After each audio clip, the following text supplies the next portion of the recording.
السلام علیکم ورحمۃ اللہ وبرکاتہ۔ خواب میں خود معافی مانگنا۔ اگر آپ دیکھیں کہ آپ خود کسی سے معافی مانگ رہے تھے تو یہ خواب کی تعبیر کسی گناہ پر شرمندہ، توبہ کی توفیق اور غلطیوں پر اصلاح کی علامت مانا جاتا ہے۔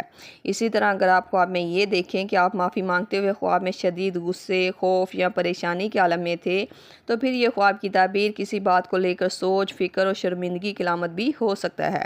خواب میں معافی اپنے دشمن سے مانگنا۔ دشمن سے معافی مانگتے ہوئے خود کو دیکھنا دشمنی کے ختم ہونے، دل کا بوجھ ہلکا ہونے، صلح ہونے کی تعبیر کو ظاہر کرتا ہے۔ لیکن بعض دفعہ یہ خواب کی تعبیر کمزوری محسوس کرنے یا کسی دباؤ کا سامنا کرنے کی طرف بھی اشارہ کرتا ہے۔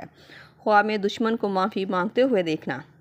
اگر آپ خواب میں یہ منظر دیکھنے کو ملے کہ آپ کا دشمن آپ سے معافی مانگ رہا تھا تو یہ خواب کی تعبیر حق کے ظاہر ہونے، جھوٹ اور سچ کا سامنا ہونے، عزت ملنے یا اختلافات کے ختم ہونے کی نشانی مانا جاتا ہے۔ اور اگر خواب میں دھوکے کا احساس ہوا ہو تو کسی شخص کی ظاہری نرمی یا باتوں سے محتاط رہنے کی علامت بھی ہو سکتا ہے۔ امید ہے آپ کو آپ کے خواب کی تعبیر مل گئی ہوگی۔ اگر نہیں ملی تو آپ مجھے نیچے کمنٹ باکس میں اپنا خواب بتائیں۔ آپ کو آپ کے خواب کی تعبیر فوری طور پر بتا دی جائے گی۔ جاتے ہوئے گزارش ہے کہ ویڈیو کو لائک، شیئر اور سبسکرائب کر کے ہماری حوصلہ افزائی بھی ضرور کرتے جائیں۔ ملتے ہیں نئے خواب رزق کی تعبیر کے ساتھ۔ تب تک کے لیے اللہ پاک آپ کا حامی ناصر ہو۔ صلی اللہ تعالیٰ رسول خیر خلق محمد وصحبہ اجمعین برحمتک یا ارحم الراحمین، لا الہ الا اللہ محمد رسول اللہ۔